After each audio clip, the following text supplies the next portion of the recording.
We'll go ahead and get started since this is going to go on again right after this in case anyone misses it. So I see some of you all from yesterday, but just in case you weren't here yesterday for transportation, my name is James Andrews. I've worked for the Department of Education for about 2 years now. 2 years tomorrow. So almost there for that. Today we're going to talk about the Florida Education Finance Program. I'm a lot more excited than the transportation. Sorry for any transportation folks that are here.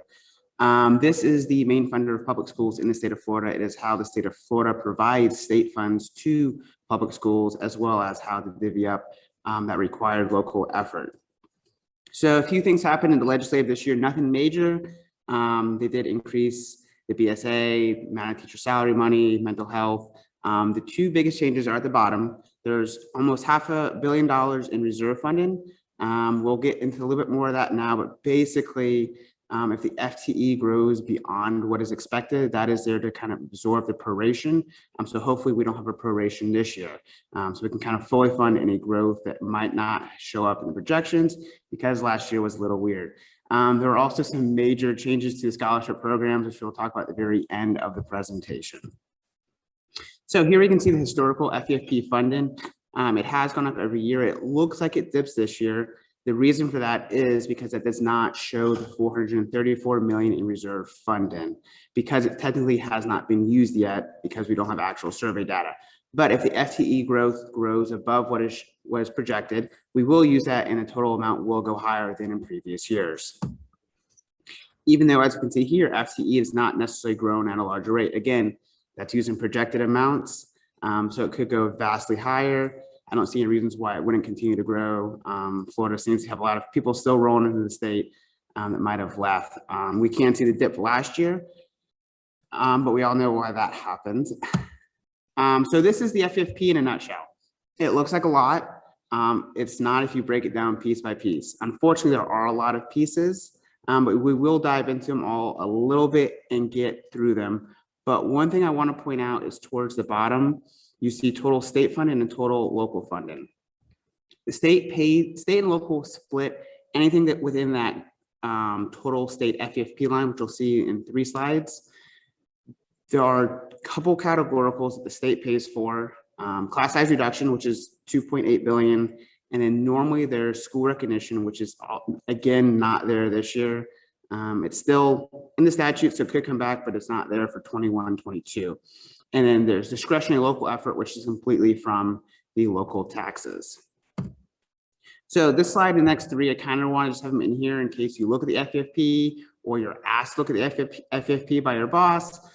This is what the summary page is going to look like. We try to have it flow as it does in the calculation on the summary page. So we have the main driver FTE at the very top. Then we kind of have some of the other random information, how much the school taxable value is, the overall state RLE, and the BSA. Next part is the bulk of the FEFP. It's all the categoricals.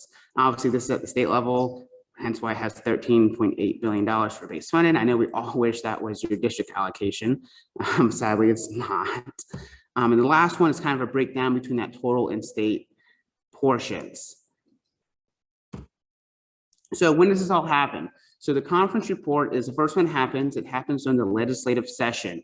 It's based off of pretty much all projected FTE. The only thing that's different for Survey 5, that's the prior year. Survey 5 is those things like AP, IB, CAPE certifications, those type of FTEs.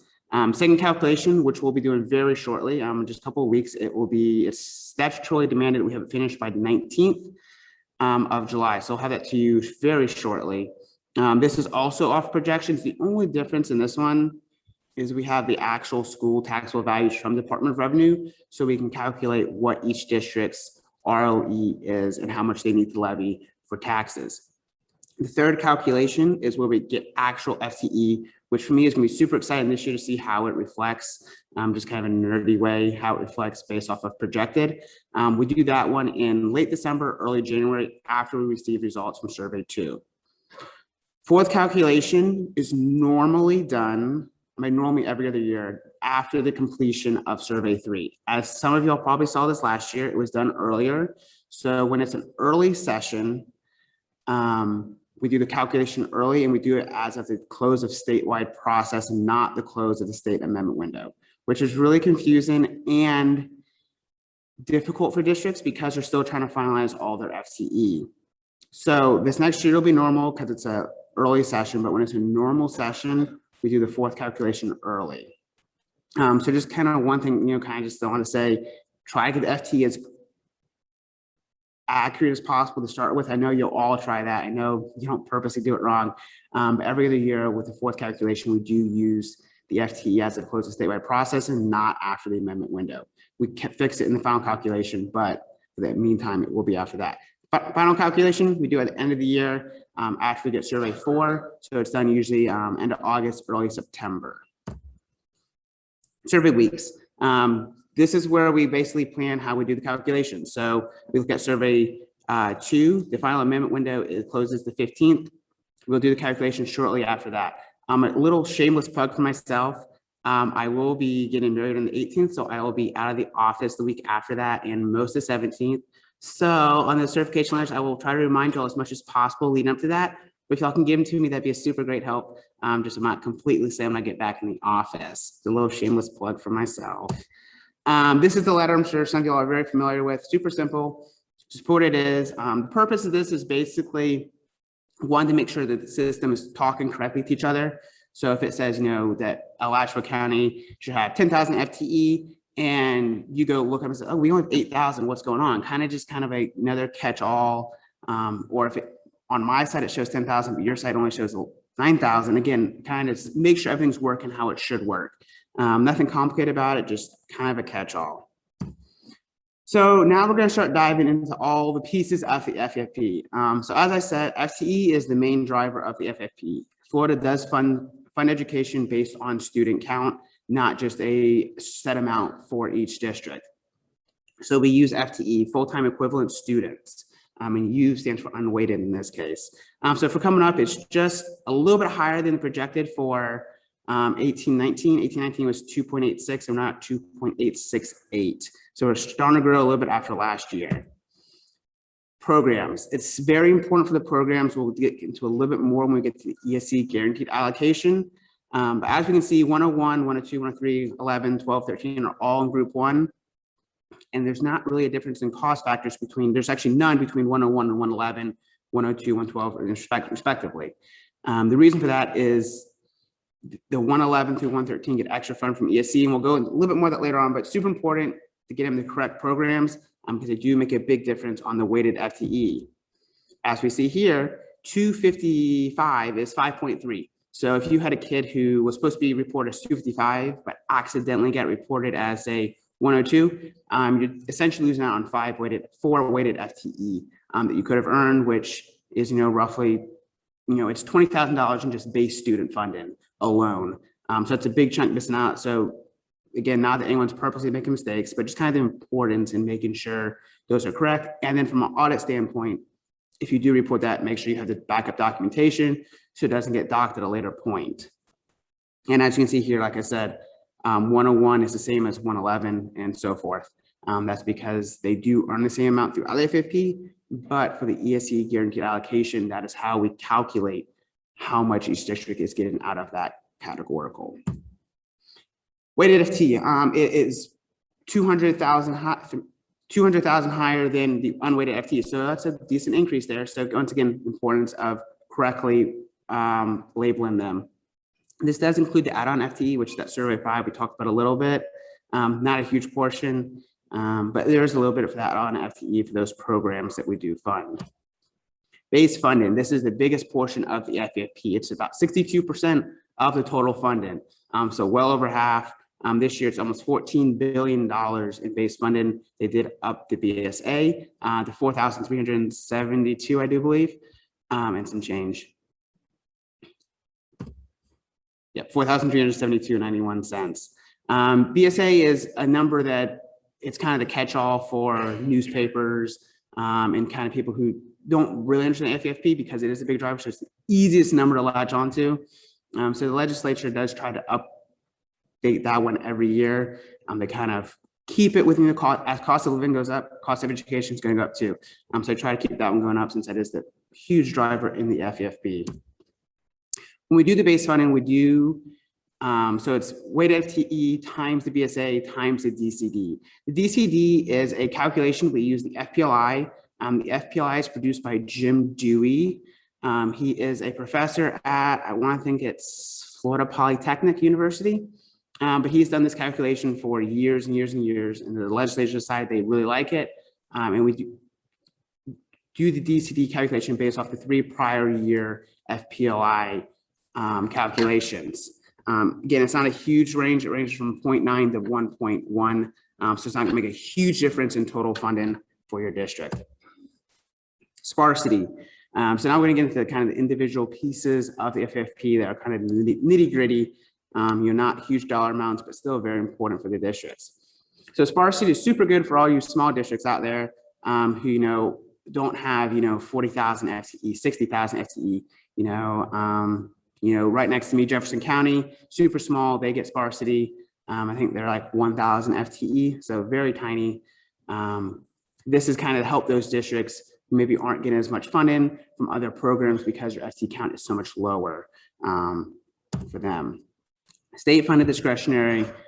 This is for lab schools and FLVS since they do not have a statutory legality to levy taxes like school districts do. So since they can't levy taxes to kind of help with the funding, they can get the state funded discretionary contribution, which basically makes up that RLE piece for them. So that's why you'll never see state funded discretionary contribution within a district's allocation because they don't get it. It is only for lab schools and FLVS.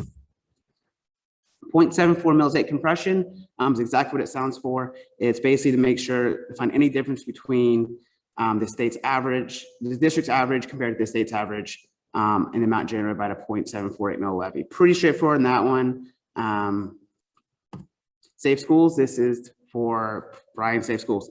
Most of the names are pretty self-explanatory. They try to name them smartly most of the time. There's 1 or 2 that don't really make sense to me why they call them that. But Safe Schools is each district does get 250,000, but then 2/3 of it is based off of UFTE enrollment. So once again, super important to have the enrollment correctly because it does affect other allocations besides the main driver of base funding. So if that's wrong there, it's going to trickle down the entire calculation and you'll end up short for your district of what you should have been earning. SAI, Supplemental Academic Instruction. This is to help provide services to students after school, maybe summer school, things like that. I've seen people use it for that extra hour of reading if their schools are the lowest 300 schools. It's kind of help educate, fill in any gaps that funds might not, you might have available if you run out of instructional material funds, things like that.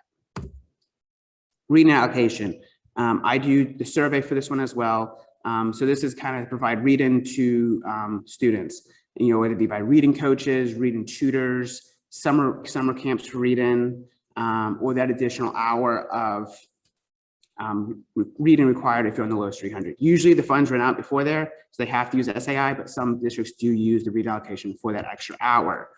Each district will get at least 115,000, but that's a very small amount. It's $130 million allocation for that one. ESC guaranteed. This is where, again, the correct program on each student is super important. Because while a 111 student will earn the exact same amount as a 101 student, every other portion of the FEFP, in this portion, if they're accidentally put as 101 instead of 111, because it's just easier from as 101, doesn't matter, their program cost factor is exactly the same, they will lose out on all funding from this categorical. This categorical is only for students in programs 111, 112, and 113. So super important. I know that's not something that people try to do, let me just put them as 101 instead of 111. But here's exactly why we have that, so we can do that. DJJ, this is for students who are in DJJ facilities. It's a little extra allocation for them. It's not a lot, but kind of just help with the extra cost with having them oftentimes live on campus in the residential halls. They don't always, but oftentimes with DJJ facilities, the students do live on campus and are there 24/7. So there's just a little extra funding to kind of help with that since they are there a lot more.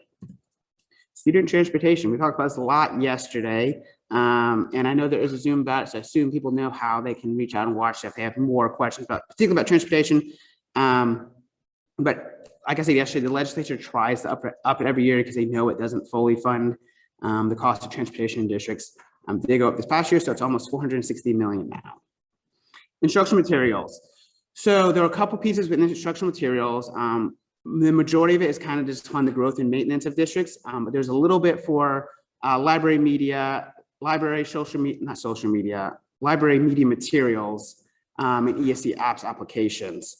But the majority of it is for the growth and maintenance. Again, this is just to provide instructional materials for students, exactly as it sounds. Nothing crazy about that one. Teacher classroom supply.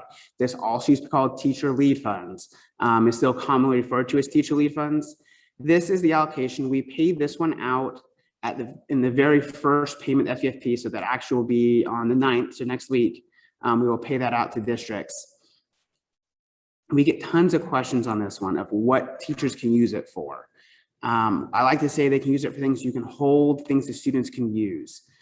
So pens, paper, pencils, notebooks, things that, if it's younger kids, maybe craft paper, markers, crayons, things like that, things are going to help them learn in the classroom that maybe they can't afford. I had tons of questions last year if a teacher could use it to buy an iPad, because their thought was that would help them teach the kids and therefore provide education. Unfortunately, it's not allowed. Even if you do think it's going to help, it's meant to be for tangible items that the student can use to have education. And it can also be like a poster board. If you say you're a first grade teacher and you want to have a poster board that you made that has like maybe they can go pin the letters on or something to kind of help them. However, I'm not a teacher, I don't do that, but something like that, that'd be acceptable as well, but not like an iPad. You can't get a laminator machine. You can't get yourself a new chair. Things like that aren't allowed. They all come in every year. Digital classroom allocations. I was actually surprised this one didn't get expanded on this past year, just with how much we had to move into a digital classroom aspect. Obviously, we're back full brick and mortar. That's probably the reason they didn't expand it. But this is kind of help with those needs of any digital learning needs. Federally connected student supplement. This is to offset any costs a district might have if they are losing funds because they have federally exempt property, that they can't levy the taxes off of that, and also for those students as well. So there's two pieces of it, and we'll get to the next slide. So there's the exempt property allocation and then the student allocation. But before you can do that, to receive this funding, you have to be eligible for funds under Title VIII. I know oftentimes, in this last year, we had 6 or 7 districts, new districts apply for federally connected funds, but they weren't receiving Title VIII or eligible. So they weren't able to get these funds. So just double check to make sure your students are eligible for Title VIII funding and receiving that. And if they are, you should be eligible to receive these funds as well. There's just a separate indicator to mark that they are a federally connected student. So like I said, 2 different pieces of it, the exempt property allocation and the student allocation. It's not a large amount. Again, super important to differentiate between ESC and non-ESC on this indicator if you do use that supplement, as it goes from 130 to 459. So a very large difference in funding, not a lot of money overall, but every dollar counts. Mental health has been a huge one recently for the legislature, and I think we've all seen, it has become a very important topic in our lives to promote proper mental health, especially in growing kids. They did increase that one by $20,000, and FTE is the main driver of this one. It's used to, mental health counselors, psychiatrists, things that the school district wants to employ to provide services to students. So I forgot to mention a couple other slides. This reminds me, there are a few of the categoricals that require plans before the districts get paid out for them. This is one of them. Another one is read-in, safe schools, turnaround, and teacher salary increase allocation. All require approved plans before the state will pay these out to districts. Safe schools, I can tell you right now, is already all done. All the plans have been approved by the Safe Schools office. The other ones, I have not seen the emails yet about them, but hopefully we'll get bombarded today with those because payments are due on Friday. Total funds compression and hold harmless allocation. This one had a small change in the legislature this year. But the purpose of this is basically to provide additional funding to school districts whose total funds per FTE is less than the statewide average. So pretty straightforward on the total funds compression part. The hold harmless allocation part is a little bit more complicated. They have a hold harmless factor index in the General Appropriations Act that we use for districts whose DCD dropped from the prior year. So if it was say 1.0 in 1920 and now it's 0.9, which that would be unheard of since we used prior 3 years, but just to kind of show the difference, that district could be eligible to receive hold harmless funding if they didn't receive total funds compression. Because the difference is they will receive the greater two, and pretty much in every case I've seen, the total funds compression is higher than the DCD, pretty much because that 3-year roll on average, there's not huge drops in the DCD. It can happen. I've seen it one time in all the research I did to see what the impact would be if they received the greater of the two.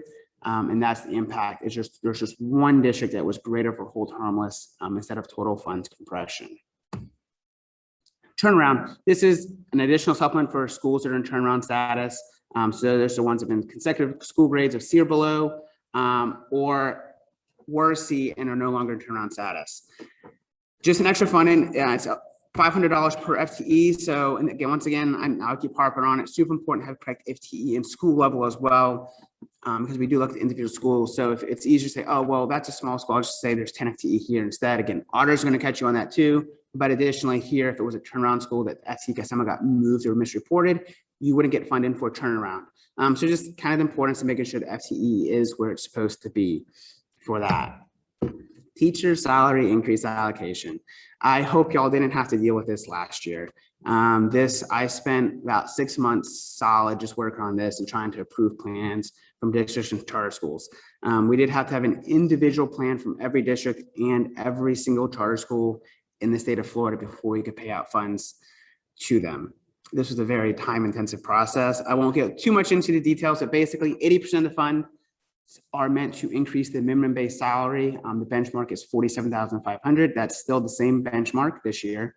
If you can't reach it, that's fine. You're not required to reach it. You're just supposed to get as close as possible with 80% of the funds. The remaining 20% are for all staff who are making more than the minimum base, got less than a 2% of a raise, or other instructional personnel that don't fall under the teacher statute that is described in that language. I could talk about this one probably about 3 hours and all the intricacies and nuances. So if you have questions about that, I will be hanging out a little bit afterwards in case you got sent to ask a question about that one specifically. That's perfectly fine. Required local effort. Like I said, this will be coming out with what the district's individual RLE rate will be in about 2 weeks. It's due by July 19th. This is how much your district will levy of the total funding for the FEFP in your district. So the legislature gives us the target amount they want to reach. This year was $8.2 billion. That was at the state average millage rate of 3.72. They do use projected school tax bill values. So there are some changes with the second calculation. I've never seen a large change. If there were to be a year with a large change, this should be the year. But the $8.2 billion is kind of a target mark if we'll up or lower the hourly rate for districts. Class size. This is completely funded by the state. None of this comes from the local effort. So this is $2.8 billion just for class size reduction categoricals. We break it out by grade, PK through 3, 4 through 8, 9 through 12. The reason for that is because there are different class size requirements for those 3 groups. PK through 3, 18, 4 through 8, 22, 9 through 12, 25. The next 3 bullet points are very important, as that's kind of where all the confusion comes from, is how do we measure class size? And it depends how the school is labeled. If it's a charter school or a district operated school of choice, which from what I understand, that's just a little indicator when on that master ID file to say we're a school of choice. Maybe there's more to it, but that's how I understand it. It's just a little checkbox. Say, yep, we're a school of choice.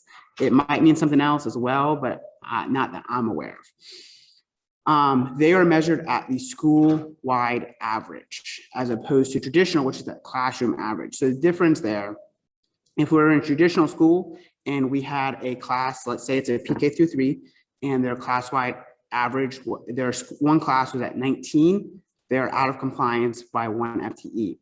However, if they were a district operated school of choice, that same class is 19, but there's another class that's say 14, because for whatever reason, it's a big difference. Their average is now 16 and a half, and they're in compliance. So while the one school under traditional is out of compliance, the other is in compliance.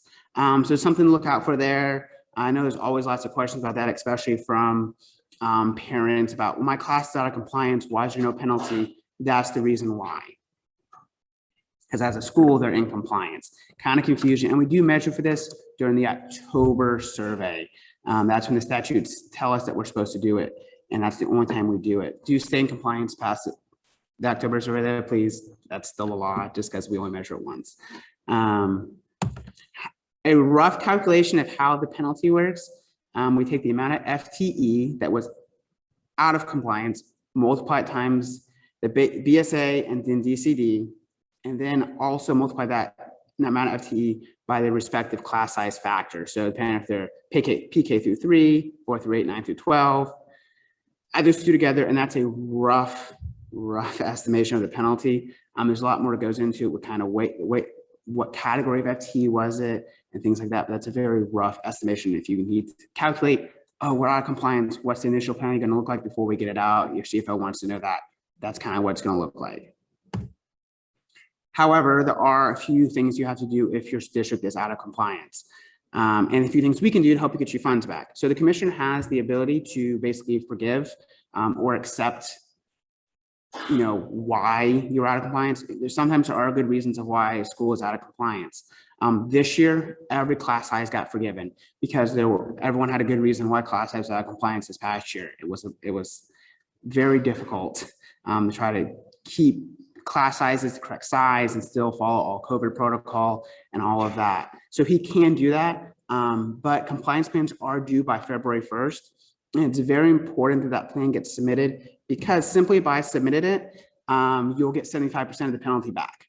So even if nothing else were to happen, your appeal does not get granted, the commission goes, nope, we're still going to assess that penalty. You get 75% back just because you submitted a plan with how you're going to try to fix that for the future. So it's super important to do that. It's a super easy process to get 75% back of the total funds. If there is a penalty and it does stay in effect, we do reallocate those funds to all the other districts. It can't go above 5% of the amount. That almost never happens anymore because there's not that many class size penalties. I wasn't around when it first started. I was still in grade school. But I was told and seen the penalties were a lot bigger back then when it was first introduced. And right now, I think there were, this past year, even though we didn't actually do it, I think there were only maybe 100 or so schools out of compliance. And they weren't huge either. They were pretty small portions for the most part. There were a couple that were larger, but for the most part, they were pretty small. So we're doing really good in that category. Just kind of bring it up because it does kind of get forgotten in the mix about it. Scholarships. So I know most districts do not like this because they have to kind of try to track them, which is very difficult to do. But I kind of want to stress how important it is to track them and make sure you have an accurate amount, because the systems are not connected. So the choice office has their student who is getting a McKay scholarship, FES scholarship, whichever one. They will pay that tuition out, and they pay it out of the FEFP dollars. However, if they don't get reported on the district side, y'all aren't earning money for them, but you're still taking the hit for funding that student. So if y'all don't report them, you're still going to pay for them. So you can't say, oh, we're not going to report them, they don't get their money. They're still going to get paid first. You just don't get the funding for it, and then you're out however much that amount is. They did change how the McKay is calculated as far as scholarship goes for this year, and McKay is kind of moving into FES next year. So it's here this year, and it kind of turns in and becomes one scholarship. Still same ways to get in it. They're just kind of trying to simplify the process overall, and hopefully it will simplify the process for y'all as far as reporting, because it'll just be one scholarship program, not two. This year it's still, it's kind of separate, still kind of merged, but kind of separate. But hopefully moving into the future, it'll get a little bit easier for y'all in kind of tracking that and then reporting that to us. So some useful tools. FEP calculations, we keep them all posted. They're there through 2000 and I think actually through 1998. If you're interested, we're gonna go back real far. FT general instructions, we should hopefully have the new ones out early fall. I know they are working on them right now really hard. The reporting memorandums, those are the certification memos. I do post them online as soon as I get the signed memo. So if you're not sure of what date, you can always call me. I will be happy to take your call. We also do keep them online if you need to pull a letter or you want to see the schedule of processing dates, whatever the case may be. I keep those all there for y'all. The Red Book, class size, and the charter estimate revenue worksheet. I will leave it here with my contact information. A lot of you probably already have my email address or phone number. But if you don't, there is that. And if you need me to go back to the previous slide, let me know. Otherwise, I can take any questions y'all might have. And I can ask, have y'all come up to the front to ask. I will try to answer to the best of my ability. The previous session, bonus funding, confusion about which GPA we're looking at, so I can take those to those. Is there going to be something very specific about how that funding is allocated for bonus funding that we're coming out? So when I'm currently working on updating the funding book. There's not a link for it there, but if you go to, let me go back to that link there, FEFP. In the middle, there'll be a book called Funding Book. It's kind of just a generalized picture. I'm going to have to update the language on that because the new dual enrollment stuff is in there this year for when it kind of starts for the extra amount. I think that's what you're referring to. Right, because it says a 3.0 GPA.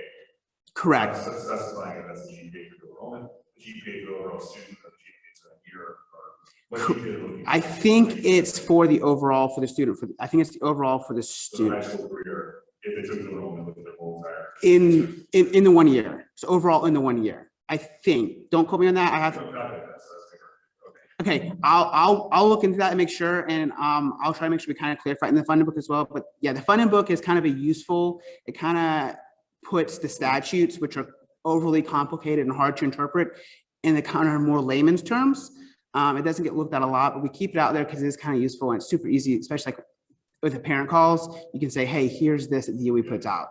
But I'll look into that one for you as well. If you want to send me an email on that, and that way I can get you a direct answer on that for sure. Yeah, absolutely.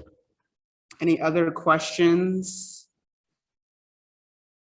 All right, awesome. Like I said, I'll be around here because I do the exact same presentation again at 8:45. So if you have any questions about anything in particular that don't maybe pertain to everyone, feel free to come and ask me. Otherwise, I hope you all have enjoyed your conference here. I know this is the last day. It's nice to see some faces of people I talked to on the phone. It's nice to meet y'all.